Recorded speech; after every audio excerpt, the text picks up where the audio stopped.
Second Chance Coaching. My name is Dr. Richard Lewis. If you'd be so kind as to leave me a rating and your feedback, I'd very much appreciate it, as it will help dynamic people such as yourself to optimally discover this podcast wherever you listen to this and your other favorite podcast, and maybe you'll add it to your library of favorite podcasts. As you know, at Second Chance Coaching, we focus on seeing everyday life through the eyes of the returning citizen and highlighting the resiliency of the human spirit.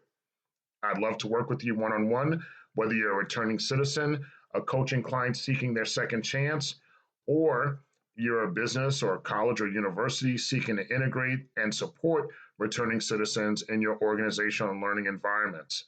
Please feel free to contact me anytime at richard@secondchancecoaching.com or via Instagram at the Dr. Richard Lewis. In this year of 2020, to say the least, we've experienced tremendous amount of change and upheaval in all of our lives. All of us are experiencing this global pandemic, and individually, all of us have carried our own crosses, some more than others, but it's relative because we all carrying the weight of our crosses. Despite carrying those crosses, every day we have to move forward, be better than yesterday, hope to be better tomorrow, all while doing our very best today. And what's the formula to doing that, to being our best today? There's really not one formula, but I like to think that one should adapt to change, develop a habit, and we create momentum.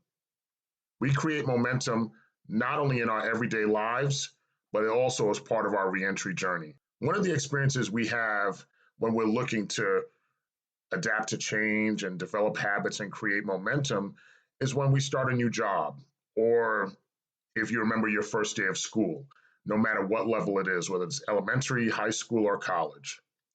Looking at something as far as one's first day at a current job, over this past weekend, I was thinking about my first day at my current job. I was certainly nervous.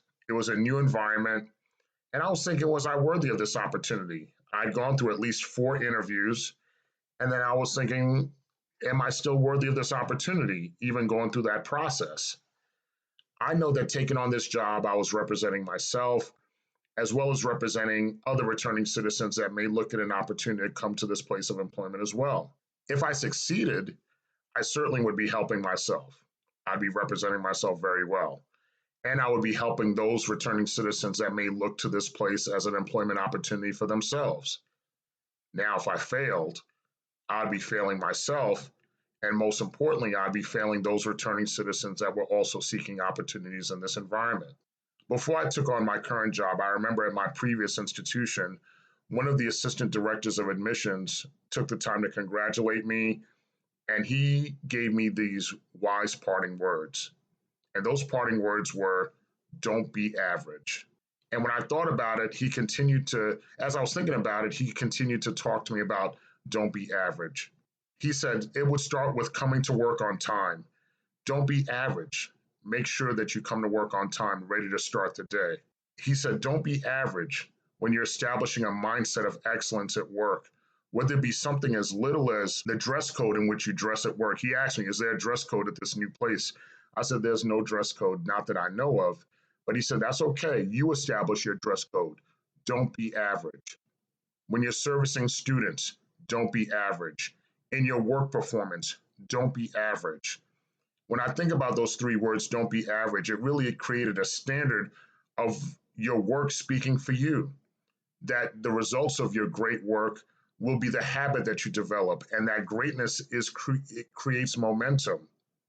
And I like to think in the last 12 and a half years of being at my current place of employment, I've stuck to that motto of not being average, of don't be average.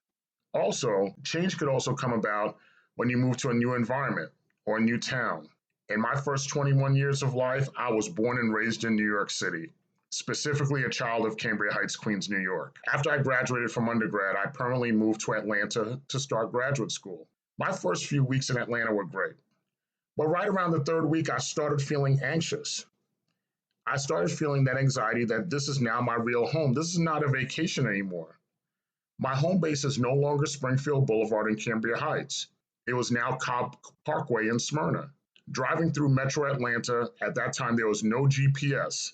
So as I was driving and commuting through Metro Atlanta, I was discovering neighborhoods such as Buckhead, the West End, discovering the MARTA transit system. And instead of counting street numbers like I would in New York, I now had to be cognizant of my directions of north, south, east, and west as I commuted around the Atlanta perimeter. It was pretty overwhelming, this anxiety, until one day, an incident that was pretty humorous kind of broke that for me. And I was going to go grocery shopping on a particular day. Like any college student, I was now trying to do my grocery shopping and think about how I would buy different things that I needed. And my college roommate at the time, Chris, he and I are still very close friends to this day. He accompanied me on the grocery shopping trip as he had to do grocery shopping himself. Now, as I've told you before in previous podcast episodes, I didn't grow up particularly wealthy, but when we bought juice growing up in the house, we just bought juice. And if there was juice to be made, mom would make juice, whether it be powdered iced tea or Tang. She would just put one or two scoops and just make the juice. I never thought about how the juice was made. I just saw that it was made. As we were shopping, Chris bought Kool-Aid, and he bought a couple of packs of Kool-Aid. He put that in his shopping cart. And so I emulated and said, okay, in my mind, even though I didn't have that philosophy in my mind, success leaves a blueprint. Chris has lived outside of and going away for college before. So, okay, he knows what he's doing. Let me get some Kool-Aid. And I asked Chris what I thought was a really innocent question. I said, Chris, how many packs of Kool-Aid do I need to make 1 gallon of juice? Chris looked at me with a strange look and he said, are you serious? And I said, yeah, of course. How many packs do I need to make 1 gallon of juice, 1 gallon of Kool-Aid? And Chris goes, you only need 1 pack of Kool-Aid to make a gallon of juice. And he said, Rich, you can't be serious. You didn't know that? I said, no, I didn't know that. I said, and I explained to him how I grew up, and I didn't grow up with Kool-Aid. And Chris just found it so hysterically funny. It's a story that he kept repeating, and I enjoyed. I got a kick out of it as well. And it's a story that if you ever meet Chris, he'll still tell you that story to this very day about Rich and how many packs of Kool-Aid does it take to make 1 gallon of juice. In that story, in that humor, it immediately broke my anxiety and got me to adapt to the change of being in a new environment in Atlanta and really developing a habit and momentum to do well while I was there. And it really helped me to just say, okay, well, don't take it so seriously. It'll be okay. This will be a new adjustment for you, and you'll do fine. Now, another new adjustment was in an environment that I never thought I'd find myself in, and that was the environment of being incarcerated. My first few nights, it was pretty much a state of shock and a feeling of emptiness that was really rather indescribable. I really wasn't sure what was ahead of me. And even thinking of myself, I thought more of my immediate family as to how they were feeling. And then one day while I was there was a call for church services. And a fellow inmate just, encouraged me, said, let's go to church services. Didn't know what I was walking into. I walked in and it was a Pentecostal type service, lots of energy. And the service was completely in Spanish. So I did not understand anything that they were saying. It was loud, lots of instruments, drums, guitars, tambourines. Really, you could feel that they were singing and praising God. I sat quietly, and there was nowhere to sit except in the front, so I sat in the front. So I sat quietly, and I really just felt like, even though I didn't understand what was going on around me as far as what they were saying, I just figured I'd just allow God to speak to me. A few moments later, one of the women that was part of the church group came to me, and she sat right next to me.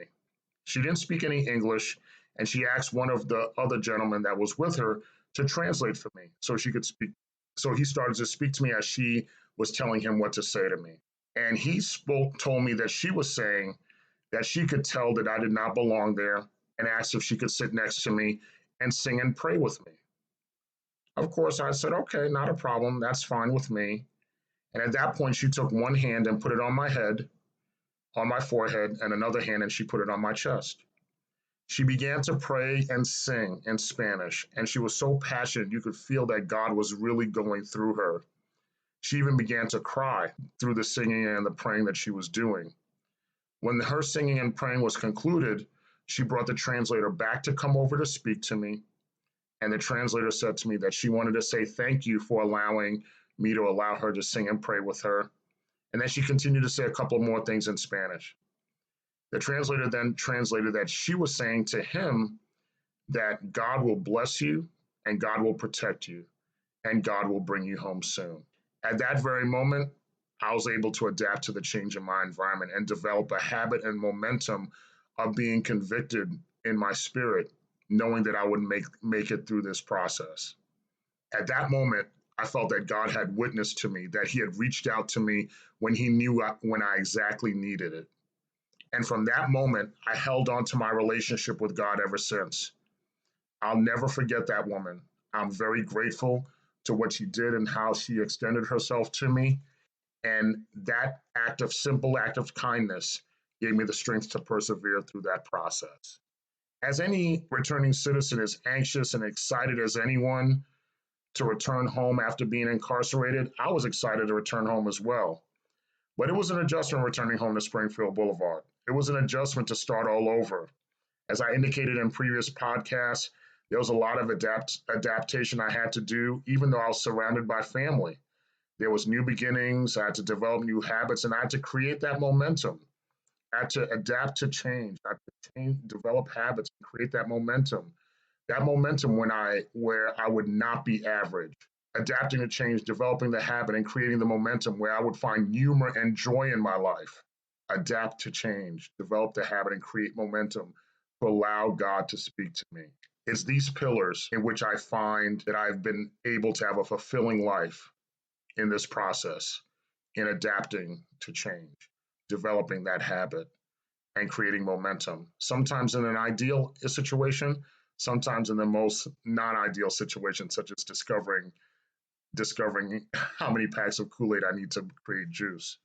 But in these pillars and how you want to adapt to change and develop habits and create momentum, it's really how I was able to optimize my reentry journey. And I believe that that's what you could do as well in your reentry journey.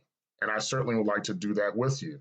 Once again, if you'd like to work with me as a returning citizen, if you're a coaching client or representative of a business, college, or university, feel free to contact me at richard@secondchancecoaching.com or via Instagram at @DrRichardLewis.